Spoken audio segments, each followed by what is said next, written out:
After all of your programs are installed, we need to learn how to use and be comfortable with the command line. Almost everything you do on the computer can be done using the command line, and with practice you can do it faster because you don't need to use the mouse. There are a lot of programmers who only use the keyboard and pretty much don't have a mouse because of this. We often refer to the command line as a terminal, of which there are several. Most commands are the same, but there are a few that are slightly different between them. I'll be working in Linux or WSL, so I'll be using bash commands. However, if you're using Windows, you'll be running PowerShell. I'll be noting the differences in these commands there. First is, how do we open up the command line? Whoops, I'm going to get rid of my editors and all of that crap. There we go. All right. So, method 1 is to use the taskbar. Start by going to Start, type in PowerShell, and it's going to prompt you with a couple things. First, this is Windows 10, by the way. Windows 11 is similar, but it's not going to be doing PowerShell. It's going to be Windows Terminal, which will open up PowerShell inside of it. So you can open PowerShell, or you can run it as an administrator, which administrator is basically sudo in Linux. Okay, so first you can open up that, and you'll see this blue screen. Nope, not the blue screen of death, but yep, a little blue screen. Okay, so I'm going to put that, actually I'm going to close out of that. Next, the other method is to use use Windows Explorer. If you shift right click, it'll say open PowerShell window here. So now I have opened it. Notice how I have a path name right here. You can see users, Taylor, documents. This is the same path as where I opened up the PowerShell window.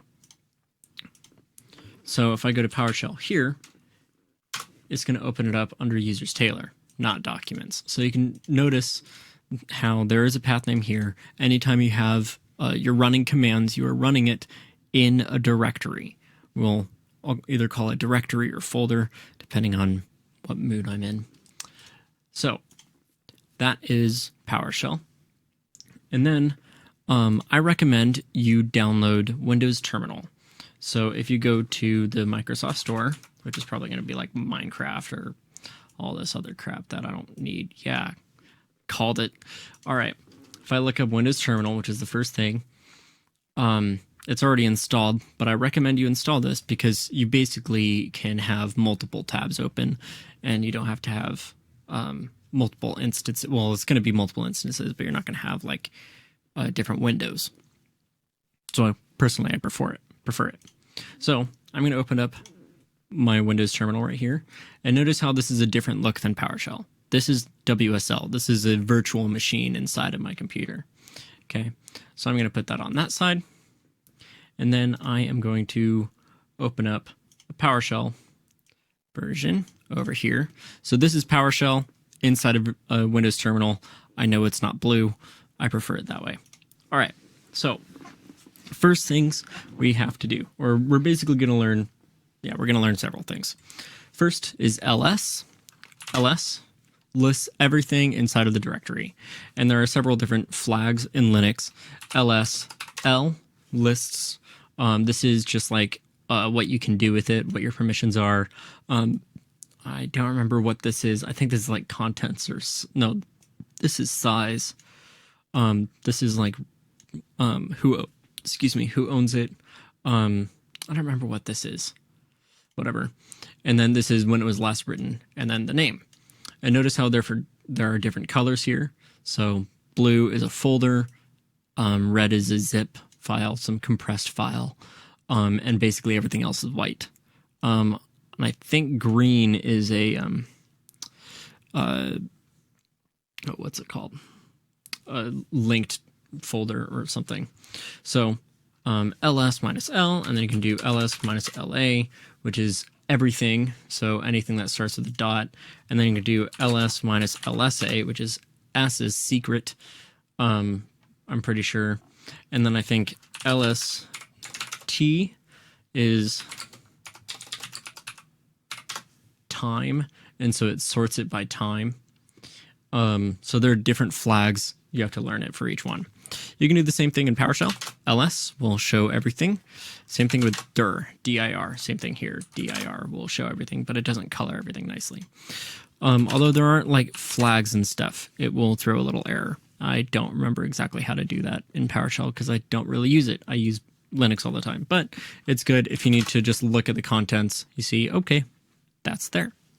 So now, how do we move into a folder? Well, we do cd, which stands for change directory, and we type in the folder. So say I want to go into foo, cd foo.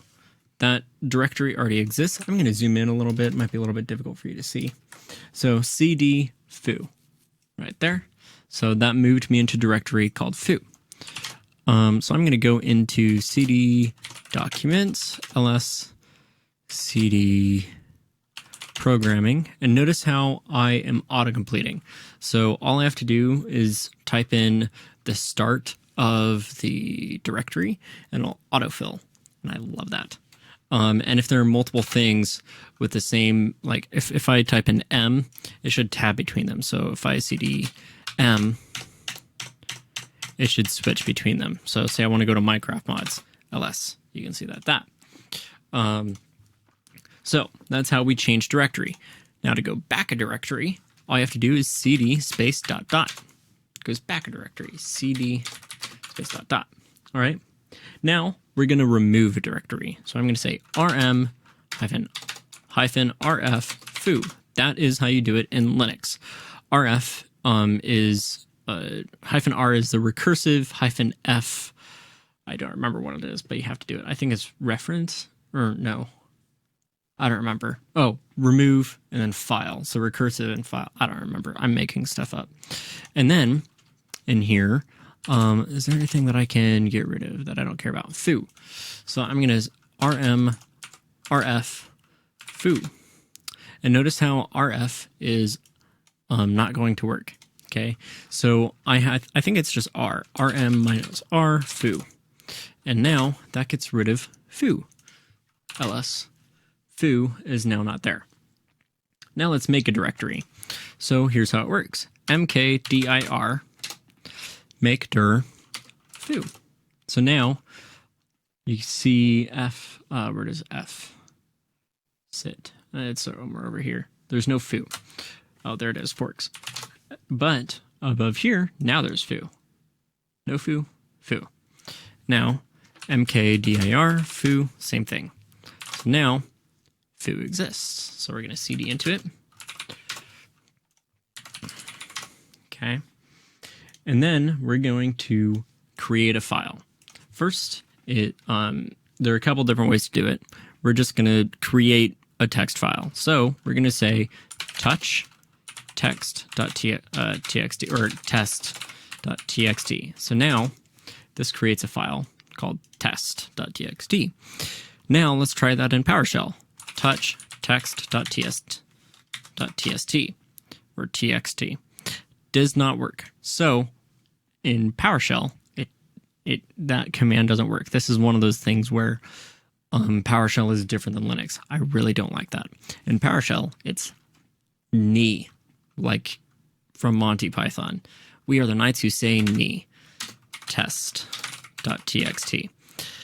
So now that file exists. I really don't like that. So now how do we edit that file? So in both of these, I can type in code space period, and this will open an instance of Visual Studio Code inside of this directory. And you can take a look and see how it's like this is in foo and WSL Ubuntu. And then if I do code space period, and the reason why I do the space period means this directory.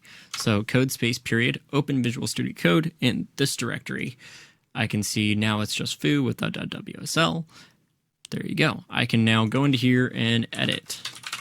We will have a whole video on how to edit files in Visual Studio Code later. Actually, that's the next video, I'm pretty sure.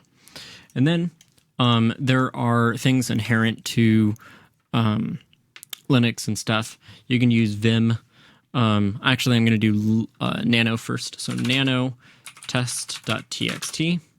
And now I can say edit me. Okay, so now I can type into it. It's just text. And then to save, Control S. To exit, Control X. Okay, and now let's take a look at the Visual Studio Code thing. I open that. It says edit me with that star thing. Oh, that's Copilot. Okay, edit me. Okay, so you can see it worked. Okay, to do that in PowerShell, there's something that you can install, but we don't really deal with that at all. You can just open Notepad, test.txt, and this will open Notepad, test, save. Okay, and then exit.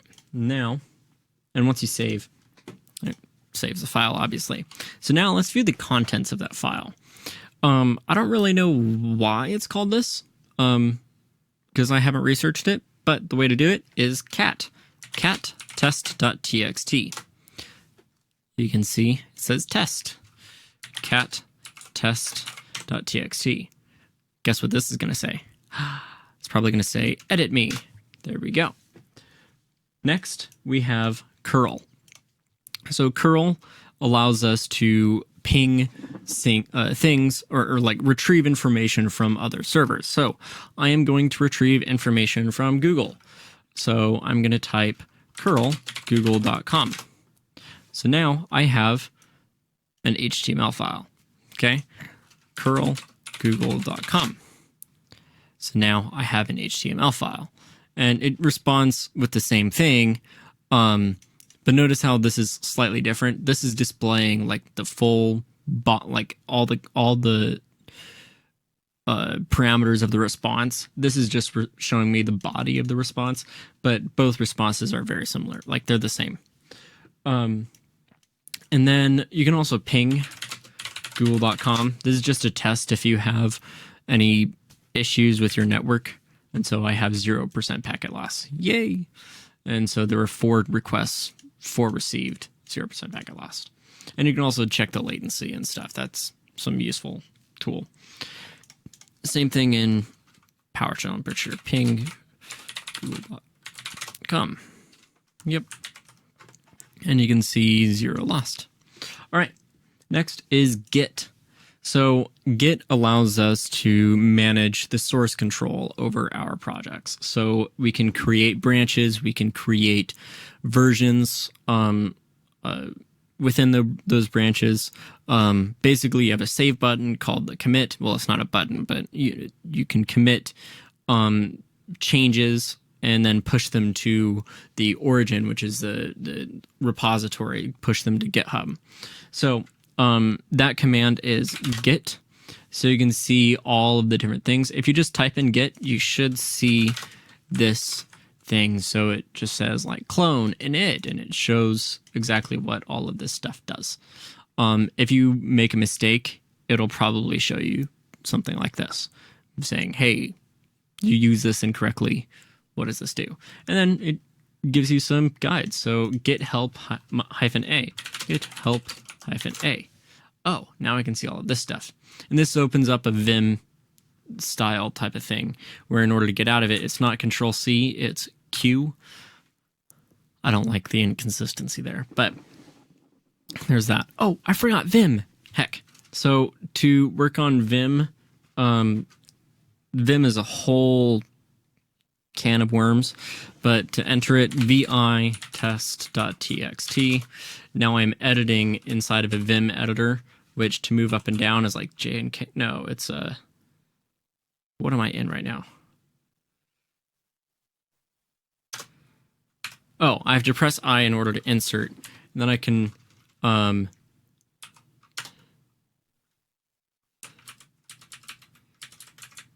yeah, okay. So I move back. I don't use Vim. Obviously, I'm not good at it. It's difficult to use at times.